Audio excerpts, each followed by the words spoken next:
Hi, Monarch students. If you guys look at the week at a glance, I want to point out to you in class this week, we are going to be reviewing your study guide.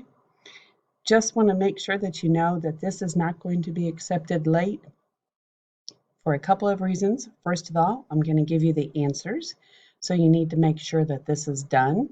And second of all, this is a first quarter grade, so this was due Tuesday night.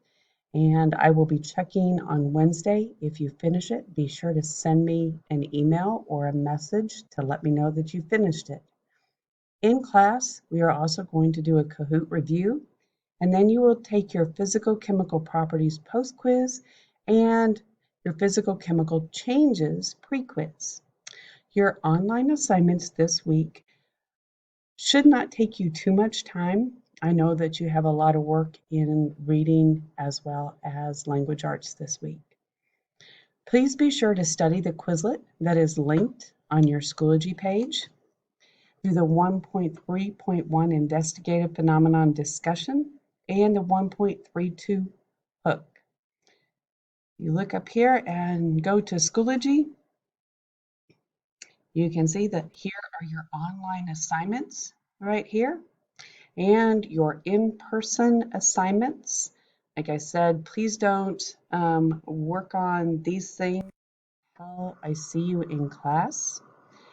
And if you're missing, then please make sure that you email me and talk to me. So the study guide, again, it needs to be done today, which is Wednesday, if you do not already have that finished. We'll do the Kahoot and your post-quiz and your pre-quiz. Right down here is the link for the Quizlets. There are two of them. One has to do with physical and chemical properties, and the other is a density Quizlet. Make sure that you understand the formula for density and how to figure that out. Here are the two assignments right here. If you are a virtual student, please be sure to check the Zoom time as it has been adjusted on Friday. We have a different schedule on Friday. Hope you guys have a good week.